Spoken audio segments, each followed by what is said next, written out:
ವೀಕ್ಷಕರೆಲ್ಲರಿಗೂ ನಮಸ್ಕಾರ. ಇವತ್ತು ನಾನು ಮಾವಿನ ಹಣ್ಣಿನ ಜಾಮ್ ಹೇಗೆ ಮಾಡೋದು ಅಂತ ತೋರಿಸ್ಕೊಡ್ತಾ ಇದ್ದೇನೆ. ಅದಕ್ಕೋಸ್ಕರ ತೋತಾಪುರಿ ಅಥವಾ ಗಿಣಿಮುತಿ ಮಾವಿನ ಹಣ್ಣು ತಗೊಂಡಿದ್ದೇನೆ. ತೀರಾ ಫುಲ್ಲು ಹಣ್ಣಾಗಿಲ್ಲ ಇದು.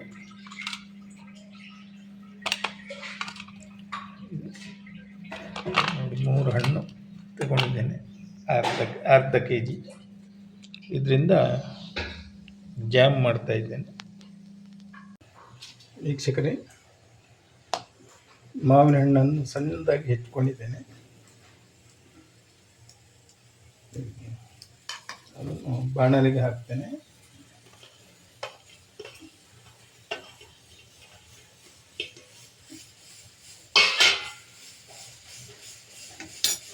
ಅದಕ್ಕೆ ಬೇಕಾದಷ್ಟು ಸಕ್ಕರೆ, ಅರ್ಧ ಕೆ ಜಿ ಮಾವಿನ ಹಣ್ಣು ತಗೊಂಡಿದ್ದೆ.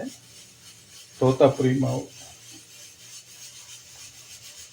1 ಕಪ್ ಸಕ್ಕರೆ ಹಾಕಿದ್ದೇನೆ. 1 ಕಪ್ ಸಾಕು, ಇನ್ನು 1/4 ಕಪ್ ಜಾಸ್ತಿ ಹಾಕಿದ್ದೇನೆ.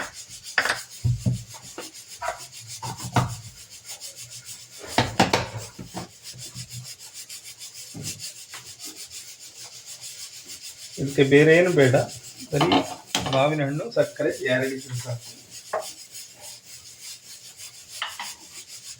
ನೀವು ಬೇಕಿದ್ರೆ ಘಮ ಬರಬೇಕು ಅಂದರೆ ಏಲಕ್ಕಿ ಹಾಕ್ಕೊಳ್ಬೋದು.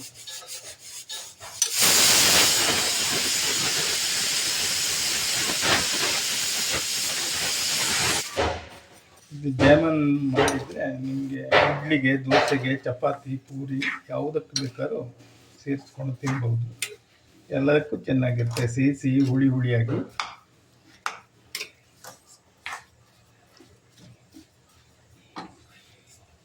ಒಂದು ಸ್ವಲ್ಪ ಬೇಯಬೇಕು. ಈಗ ನೋಡಿ ವೀಕ್ಷಕರೇ, ಜಾಮ್ ಆಗ್ತಾ ಬಂತು.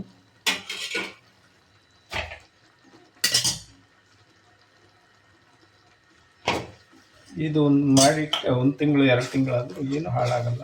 ನಿಮಗೆ ಯಾವುದೇ ತಿಂಡಿ ಬೇಕಾದ್ರೂ ಸೈಡಾಗಿ ಯೂಸ್ ಮಾಡ್ಬೋದು. ಮಾವಿನ ಹಣ್ಣು, ಸಕ್ಕರೆ ಅಷ್ಟೇ, 2 ಐಟಮ್ ಹಾಕಿದ್ದು.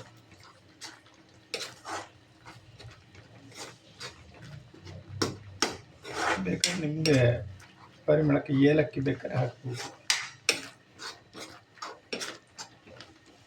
ವೀಕ್ಷಕರೇ,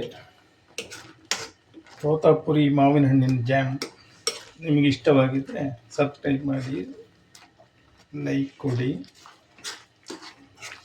ನಮ್ಮ RK ಚಾನಲನ್ನು ಪ್ರೋತ್ಸಾಹಿಸಿ. ಧನ್ಯವಾದಗಳು.